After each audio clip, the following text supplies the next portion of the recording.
ဇက်လန်ရဲ့အစမှာတော့နာနာကာရီကိုဆိုတဲ့ကောင်မလေးကအန်နီမီကြည့်ရင်ပြောနေခဲ့ပါတယ်။သူမအိမ်ကနေထွက်လာခဲ့ပြီးတော့မှကြိုက်တဲ့အန်နီမီတွေနဲ့အန်နီမီအယုတ်တွေကိုလည်းအခန်းပြေးစုဆော်ခဲ့ပါတယ်။အဲ့ဒီအချိန်မှာသူမ TV ဖွင့်လိုက်ပေမဲ့ဘေးခန်းကတဒုံဒုံနဲ့နေစီထူနေခဲ့တာပါ။အတန်ကတော့နာနာကာအတွက်နေစီစိတ်နှောက်ဆက်ဖြစ်နေစေခဲ့တာပါ။အခန်းကိုတဒုံဒုံနဲ့ထုနေသူကတော့ဦးစာရာဆိုတဲ့သူပါ။နာနာကာအတွက်ကတော့ဦးစာရာကိုတစ်ခါမှမတွေ့ဘူးပါဘူး။ဒါပေမဲ့လည်းအခြေဇက်လန်အနေနဲ့အန်နီမီကားတွေကြည့်ရင်တော့မထူပါဘူး။အန်နီမီမှာဆိုရင်တော့မှဦးစာနဲကိုဆိုတဲ့အန်နီမီကလွယ်တခြားအန်နီမီကြည့်ရင်ကြိုက်ပုံမရပါဘူး။နောက်တစ်နေ့မှာတော့နာနာကာတယောက်အလုပ်တော်ကိုထွက်လာတဲ့အချိန်မှာပဲကလျက်အခန်းကဆတ်စကီဆိုတဲ့သူကနှုတ်ဆက်ပေမဲ့နာနာကာကတော့အတွေးအနဲ့ပဲအလုပ်ကိုသွားခဲ့ပါတယ်။အလုပ်သွားတဲ့ကားထဲမှာလည်းအန်နီမီအကြောတွေပဲတွေးနေမိခဲ့ပါတယ်။အလုပ်နာတဲ့အချိန်မှာတော့နာနာကာတယောက်သူမကိုအမြဲကျင်တာပြီးတဲ့ဆတ်စကီဆိုတဲ့အကြောကိုတွေးနေနေသူမအဖွားနဲ့ပါအရန်တူရဲ့အကြောကိုပါတွေးမိနေပါတယ်။နောက်ပြီးအိမ်ရောက်ရင်ကြည့်ရမယ့်အန်နီမီတွေရှိနေတာကြောင့်တွေးနေပဲအလုပ်ကိုဇက်တိုက်လုပ်နေခဲ့ပါတယ်။ညမှုချုပ်သွားတာတော့သူမမသိခဲ့ပါဘူး။ဘယ်သူမှမရှိတော့တဲ့အချိန်ကြီးသူမအလုပ်ဆက်လုပ်နေပြီးအရာအလုပ်ကပြီးသွားခဲ့ပါတယ်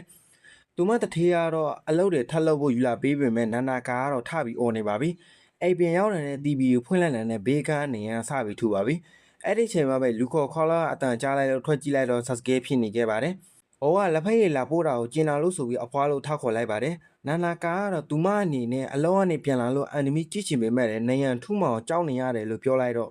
ဒါကိုကြားလိုက်ရတဲ့ဆတ်စကေးကလည်းတဲ့ရှင်းမဲ့လို့ပြောပြီးတော့မှနာနာကာပြောပေမဲ့ဆတ်စကေးကတော့ရီးသားတယောက်အနေနဲ့ခက်ပပြင်းပြောဆိုပဲပြောပြီးခေါ်လို့တော်တီးခဲ့ပေမဲ့ဟိုဘဲကအဖတ်တော်မလုပ်ခဲ့ပါဘူးဒီလိုနဲ့ပဲနာနာကာကတော့အန်နီမီကြိုက်တာကိုလီမိတော့မှဆိုပြီးဟိုတီပြောနေသူမခန်းတော့ပေးမှုဝင်လုပ်နေပါတယ်နာနာကာကအန်နီမီယူလာလို့တဲ့မေးချလိုက်ပြီးသူကလည်းအဲ့လိုပဲလို့ဆတ်စကေးကလည်းပြောလိုက်ပါတယ်အခန်းထဲကိုရောက်တော့ဆတ်စကေးကတော့နိုင်ရန်ကိုခောက်ပြီးဆွေးနွေးဖို့ပြောခဲ့ပေမဲ့တစ်ဖက်ကဘာမှပြန်ပြောတော့ကြောက်ခဲလူသားလို့တော့စားနောက်ပြီးပြောလိုက်ပါတယ်ဆတ်စကေးကကြောက်ခဲလူသားလို့ပြောလိုက်တဲ့နိုင်ရန်မှာပေါက်ထော်ကန်ပြီးဟိုဘက်ကထွက်လာခဲ့ပါတယ်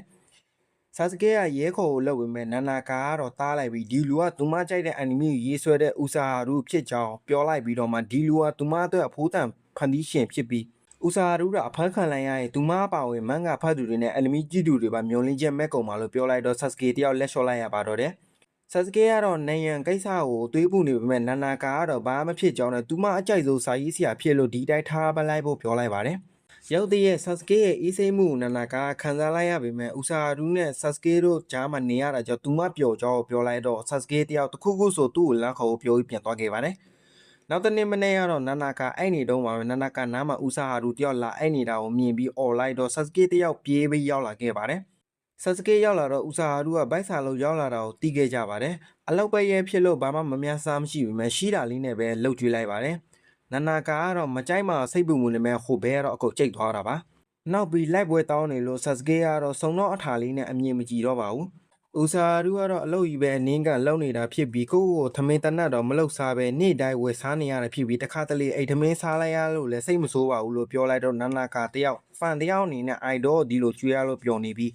းအဲ့ဒီချိန်ဆတ်စကေးခေါ်တန်ကြောင့်အတိပြန်ဝင်သွားခဲ့ပါတယ်နာနာကာကတော့သူမအနေနဲ့လှုပ်ပေးနိုင်တာဘာမဆိုလှုပ်ပေးမယ်လို့ပြောလိုက်တော့ခုနှစ်ယောက်လိုလန့်သွားပါတယ်ဆတ်စကေးကတော့သူ့ကိုကူညီလိုက်ရင်နာနာကာအနေနဲ့ကြိုက်တဲ့အန်နီမီတွေကိုချီလို့မရတော့ဘူးလို့ပြောလိုက်တော့နာနာကာလည်းတခြားအန်နီမီတွေကိုကြည့်ရင်စောင်းလေးချုပ်ပြီးအဝဲမှာတွားပြီးကြည့်ဖို့ပြောလိုက်ပါတယ်အဲ့ဒီအချိန်မှာပဲဦးစာရူကတော့အိပ်ပျော်သွားပါပြီဟောက်တော့ဟောက်နေပါတယ်ဒီမှာနေရအဆင်မပြေလို့ရှိရင်သူ့အခန်းမှာလာနေလို့ရကြောင်းဆတ်စကေးပြောလိုက်တော့နာနာကာကလည်းအန်နီမီတွေကြည့်ချင်တာကြောင့်လိုက်သွားလိုက်ပါတယ်ဆတ်စကဲကတော့စိတ်ပူနေပေမဲ့နာနာကာကတော့ဆတ်စကဲလို့သူ့အဖွားနဲ့တူတဲ့လူနဲ့အတူရှိနေရလို့ဘာမှဖြစ်ကြောင်းပြောလိုက်ပါတယ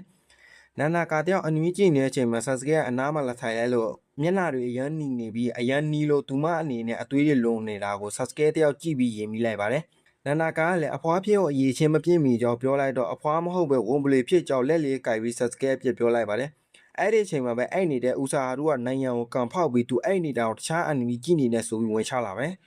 နောက်ပြီးနာနာကာချက်တာတစ်ခုခုကျွေးဆိုပြီးပြောနေပြီးသူအဲ့နေတော့ကလည်းနာနာကာချက်ကျွေးတဲ့စားစရာတွေနဲ့ပဲအိမ်မက်တဲ့ပြည့်နေပြီးတော်ရစာပတ်စံပေးမှဖြစ်ပြီးတော်ရစာမချက်ကျွေးနာနာကာရီးစားစိတ်ဆုံးမှဖြစ်လို့တော်ရစာချက်ကျွေးဖို့ပြောလိုက်ပါတယ်ဆာစကေးကလည်းညီးစားဖြစ်သူကိုဒီလိုမျိုးငါကြောင်နဲ့နှစ်ယောက်တည်းလွတ်မထားခြင်းဘူးလို့ပြောလိုက်တော့နာနာကာကလည်းကြောင်တောင်ဖြစ်သွားခဲ့ပါတယ်နောက်ပြီးအစားအသောက်ကိုပိုက်ပြည့်ုံနေမဟုတ်ပဲရှယ်ချက်ပေးရမှာဖြစ်ပြီးတော့လက်တော့စမုတ်ဘူးအနေနဲ့မန်ကရေးဆွဲသူကြီးအစားအသောက်ကိုတိုးတက်စေဖို့ကြောင်းပြောလိုက်တော့နာနာကာကလည်းသူမရဲ့အိုက်တော်ဖြစ်သူရဲ့စပုံမှုဖြစ်လို့ဝန်တာနေခဲ့ပါတယ်ဆာစကေးကလည်းချစ်သူကော်လေးတယောက်အနေနဲ့သူမကောင်မလေးလှုပ်ချင်တာကိုကူလောက်ပေးမှဖြစ်လို့စိတ်မပူကိုပြောပြီးနာနာကာကတော့ဟန်ဆော်ကြီးစားဒီလိုလားလို့တွေးနေပါပြီ I know ရဲ့ fine ရဲ့ချစ်သူကော်လေးအတူရဲ့နဲ့အတူနေထိုင်ရဲ့နေ့လေတနေ့အားစတင်ခဲ့ပါပြီနောက်ပိုင်းမှာဘာတွေဆက်ဖြစ်မလဲဆိုတာကိုသိရင် channel လေးကိုလည်း subscribe လုပ်ပေးခဲ့ကြပါဦး